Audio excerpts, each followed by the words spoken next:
What is up, YouTube? Dottz Gaming here, and today I'm bringing you guys my long-awaited Magicka Nightblade PvP build. I've tried a lot of different iterations of the Magicka Nightblade before this point. I have tested so many different builds, but to me, this is the one that feels the best. You're extremely tanky, you deal a lot of damage, and honestly, at least from my playstyle, this feels really comfortable. I really like it, and there really isn't anything I would change or fix. There actually only thing is in my consumable choice, because I do unfortunately have an old potion that I was using in a previous build, so I would just change up the potion ever so slightly. But otherwise, I really like this, and I think for anyone starting out a Magicka Nightblade and looking to PvP, this is going to be a really awesome build for you guys. This is a no CP build, so there will be no champion points displayed in this video. If you do want to take this to a CP campaign, it's kind of up to you to figure out what champion points you would want to use. For PvP, I really only like to play in the no CP campaigns. Now, I know people, when it comes to build videos, like to be extremely critical of every little thing, but I'm just going to come out and say it. I do not have all my passives yet. Excuse me. I do not have all my passives yet. I'm still missing a couple point, like a point in Undaunted. I'm still missing a couple point in Mage's Guild. So my stats are not entirely correct. They're not entirely what they would be if I was maxed out, but the build's already performing well now, which means it's only going to get stronger as I get more and more passives. I also have one piece of gear that is slightly incorrect, but I'll go over what you should have. So again, I am missing out on some stats because of that. But anyway, let's move into the build itself, starting off with the gear. You are running two-piece Valkynscoria. You either want medium or heavy helmet, and then the other for the shoulders. So for this, for example, I have a medium helmet, so I would want heavy shoulders, but unfortunately I have light. Now, for all pieces, you're going to want to have impenetrable. I do have divines for my helmet because of RNG. Not bad still, but I would prefer impenetrable. And then on my shoulders, I got completely wrecked and got reinforced. But Valkynscoria is, in my opinion, the best Magicka Nightblade no CP monster set. It is just way too good. The only other thing I would maybe try is possibly Grothdar, but for me and the way I play, I really like Valkynscoria. Now, basically what it does is every time you deal damage with a dot, you have an 8% chance to summon a meteor that deals flame damage to your main target and extra flame damage to the ones around it. And then this effect can occur once every 5 seconds. And you also get some max health, which is really nice because it bumps you up over that 20k threshold that, at least me, I need to have no less than 20k health or I feel way too squishy. Moving on to my second set, we have Jerkin of Transmutation, and this is on my back bar. I run Transmutation. Again, all of this gear is going to be Magicka enchanted, and it's all going to be impenetrable. You have 2 lines of recovery, a line of spell critical, and when you heal a target with the healing over time ability, which, for those of you who don't know, Magicka Nightblades have a shit ton of hots. I run a whole bunch in the build, so this is proccing a lot. Grant them 1259 critical resistance for 20 seconds. So that means if you can heal yourself on your back bar with this 5-piece, when you swap to your front bar where you have your second set, you'll still technically be benefiting from the 5-piece set bonus from Transmutation. So that is why I like Transmutation on my buff bar. My second set is going to be Wizard's Riposte. So what happens with Wizard's Riposte is you have a line of health, a line of spell damage, another line of recovery, and when you take critical damage, you apply minor maim to your enemies for 15 seconds, reducing their damage done by 15%. It basically is almost like a permanent 15% damage debuff up at all times, especially now where gankers are extremely heavy, high crit builds are very prominent. A set like Wizard's Riposte combined with Transmutation, you become extremely tanky from having all of your pieces impenetrable, having basically permanent minor maim up on your target, and having all that extra crit resist from Transmutation. You are extremely strong. Now, what I run is I have Transmutation on my shirt, belt, and gloves, as well as my necklace and my back bar weapon. And then Wizard's Riposte I have on the shoes, the legs, and my 2 rings. And then I have a Inferno Staff on my front bar. Like I said, in terms of traits, you want Impenetrable on everything, all Magicka enchanted. For your rings, you want all Arcane, all spell damage.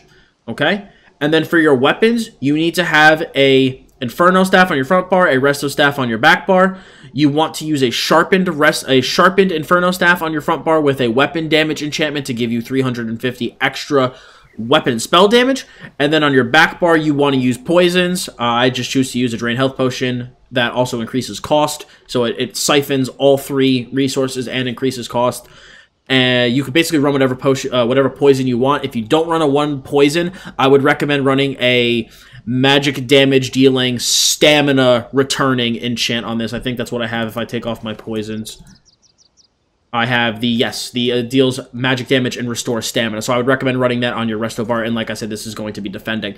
Now, in terms of golding out gear, guys, because I do get this question a lot when people ask me what's worth golding. In my opinion, for the normal everyday player, I've seen tests run by other content creators. Golding out the weapons is the most important. Golding out your gear is nice and all, but if you're trying to like not spend a ridiculous amount of money on trying to obtain your gear, because, you know, gear does cost money. This isn't overly difficult to get this gear set, but I would recommend only golding out your weapons. If you're trying to pick something to gold out, you get the most bang for your buck, and it's the biggest DPS increase that you could possibly get. But you need to have a sharpened staff.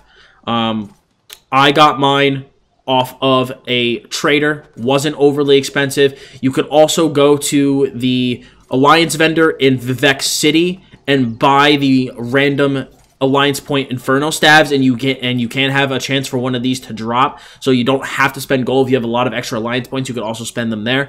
But the rest of the gear was really, really cheap to buy, honestly. I tried to buy the gear in the slots that were the cheapest, again, to try to make this build affordable for the viewers. So that is currently what I'm running. You can get away with running epic stabs, don't get me wrong, but if you want to really give yourself the biggest DPS increase, gold is going to be the way to go.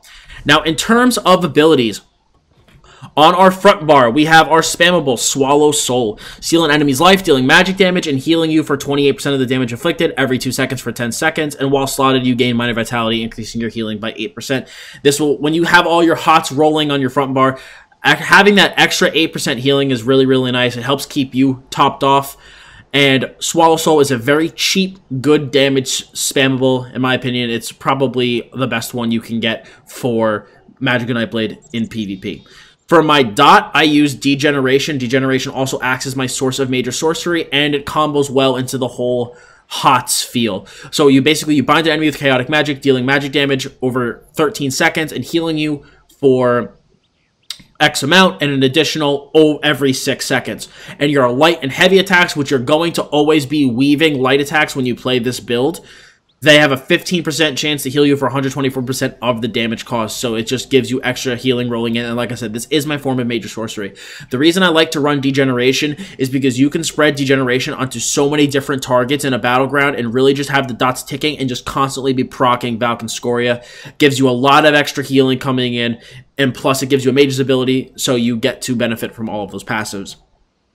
The bread and... oh god, excuse me, voice cracked. Woo! The bread and butter of the build is Merciless Resolve. So you get Minor Berserk, increasing your damage by 8% for 20 seconds, but you have to weave in 5 light or heavy attacks to change this ability into Assassin's Will, allowing you to shoot a bow to deal 11k magic damage and reducing the target's movement speed. This is the cooldown you are playing around. Merciless Resolve is the biggest bursting ability that you have. It's ridiculously strong, and if you can weave properly and fire off your bows, you're going to be keeping a lot of pressure onto your enemy, and this is very key in playing this build, playing around your Merciless Resolve. If you've watched a lot of my clips, and I know this is something I need to work on, I let Merciless Resolve fall off a little bit too much, so it'll take me a little bit longer to kill an opponent than it should. So maintaining this buff on yourself at all times is very important. Next up, we have Elemental Drain, because we do need a Destro Staff ability on our front bar in order to get the 8% increased damage from the Destro Staff passives.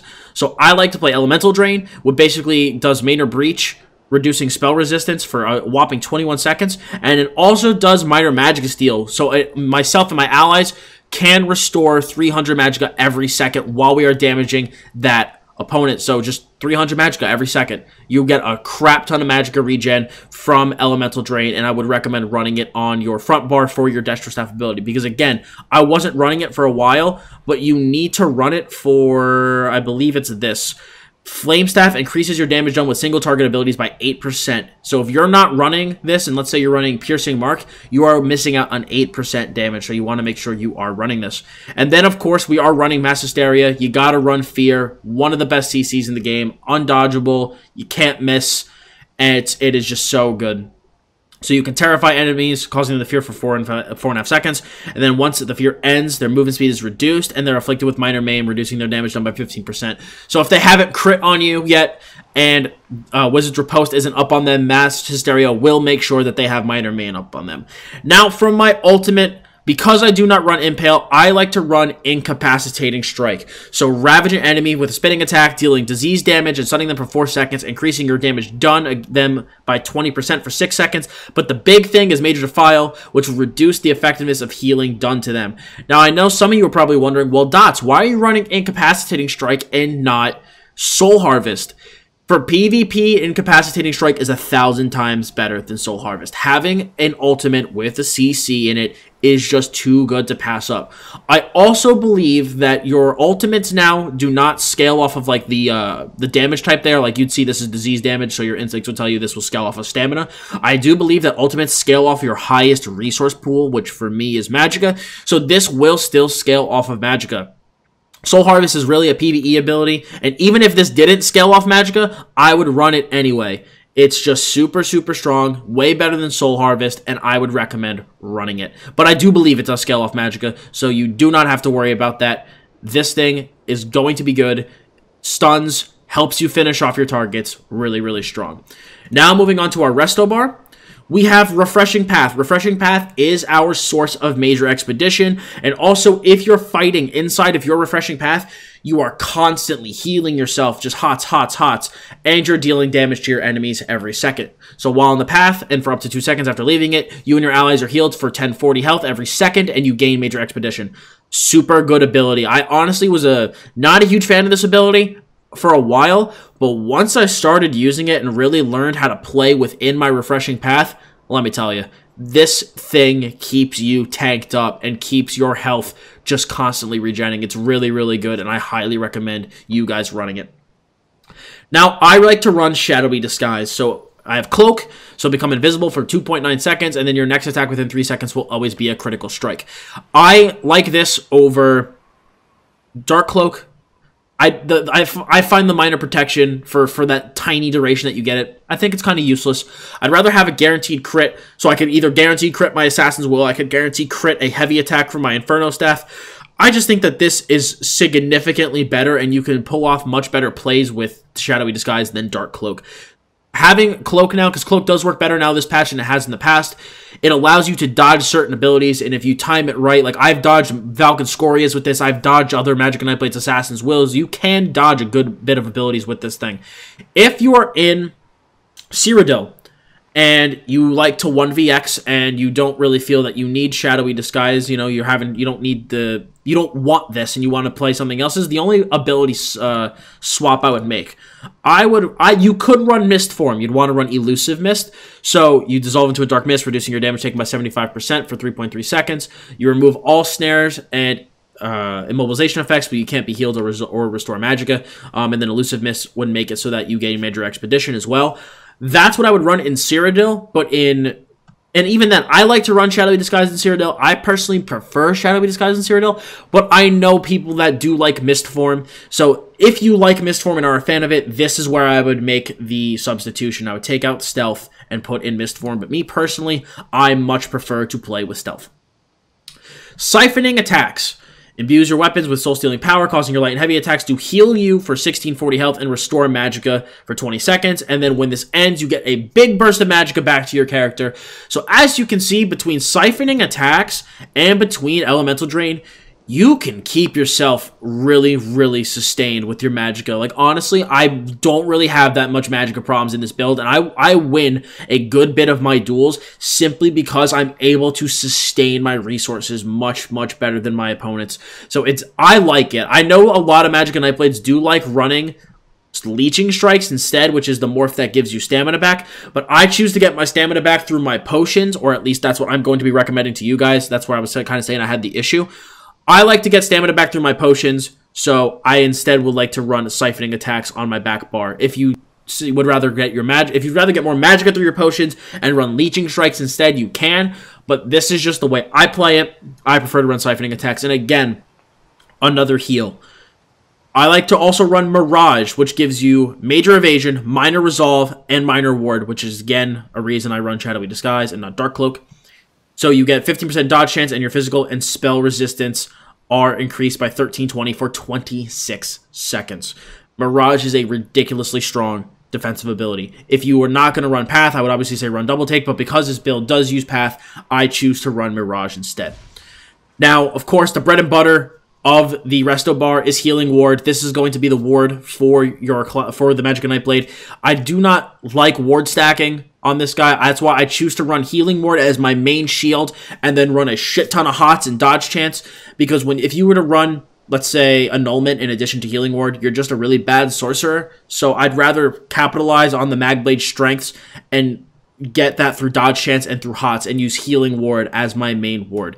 Basically, it's a shield that absorbs damage while also healing the target. The shield strength is increased by up to 300% depending on how much damage you have taken. And then when the shield expires, the target is healed for 118% of the ward's remaining strength. Very, very, very strong. And now, the ultimate, oh shit, I'm gonna die, just kidding, no I'm not button, is Light's Champion. This ability is so strong.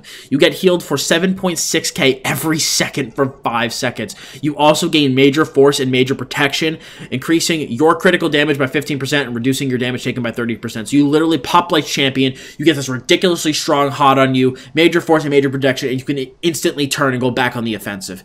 And it is cheap as dirt. 100 ultimate, your front bar staff is only 70 ultimate, so you can really pump out your ultimates a lot. All the ults in this build are really, really cheap. Now, I was talking about the number of heals you run in this build. You run 1 for Swallow Soul, 2 for Degeneration.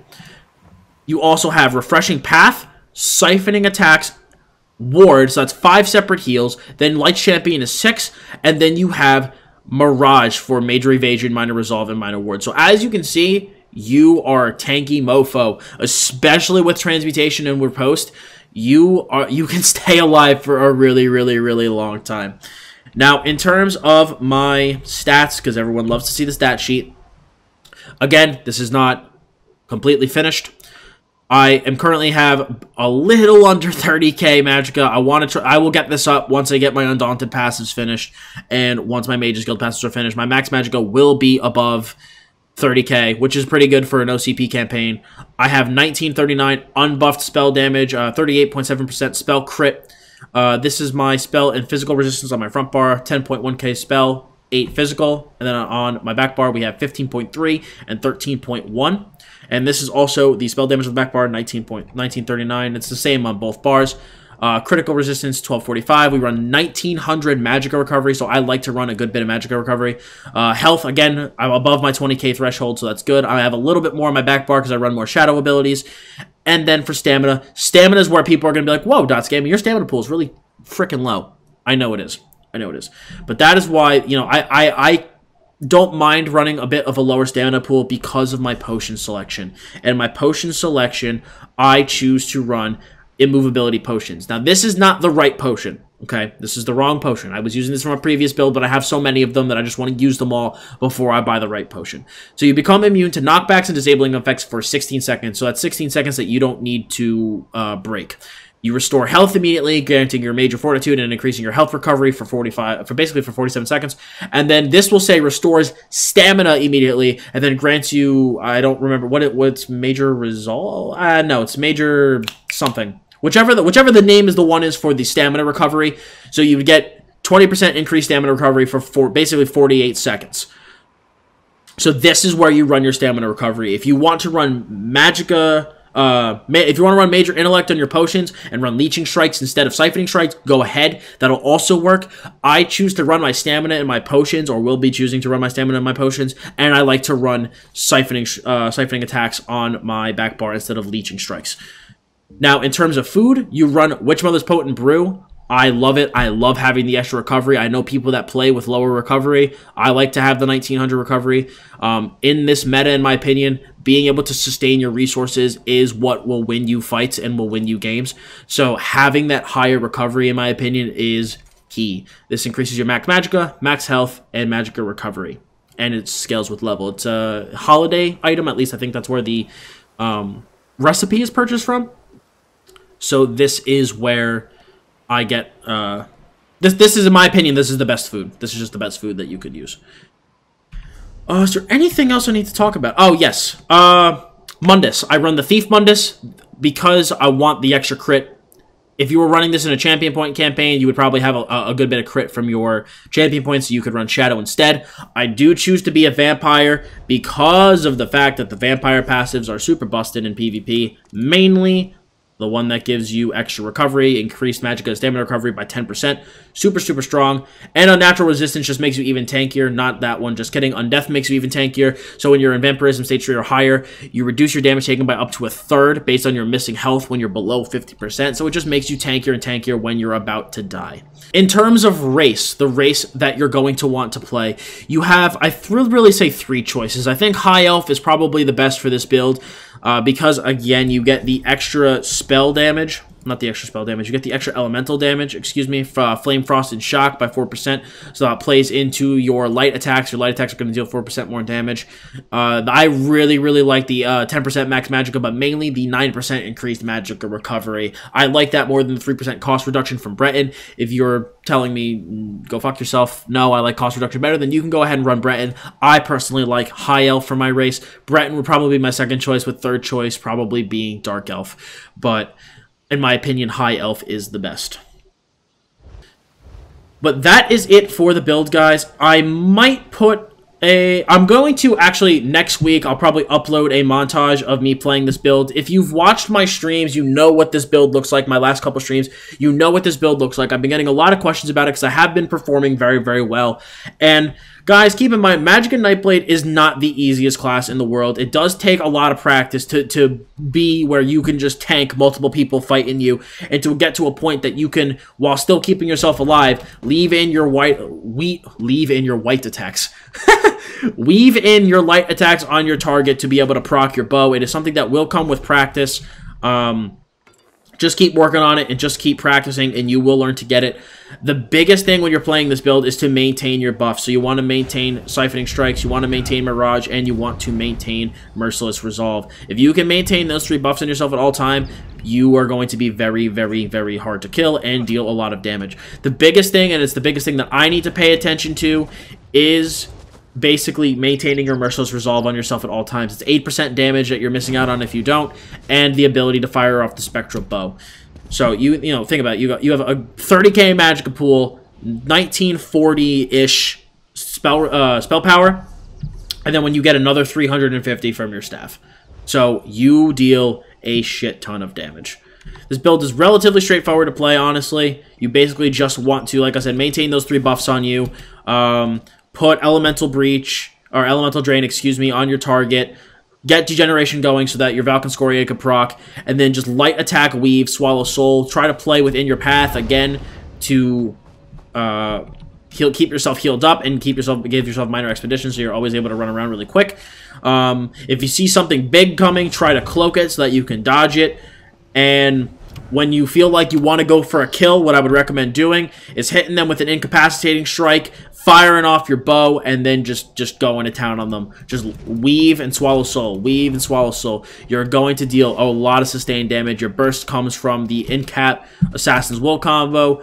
And guys, honestly, I have been having a shit ton of fun playing this build. For those of you who have been watching my channel for a while, you will know that I really, really struggled to find a build that I like and to find a build that I really clicked with. But this build has been a blast. I feel like I'm pretty good at it and have been performing really, really well. And for those of you who play Magicka Nightblade, this is absolutely 100% the build I recommend. You're tanky as hell, you deal a lot of damage, and I like the Destro Resto playstyle. I like melee too, but Destro Resto is just too good right now for Magblade. It's just, of all the different playstyles you can play, it is, in my opinion, the best.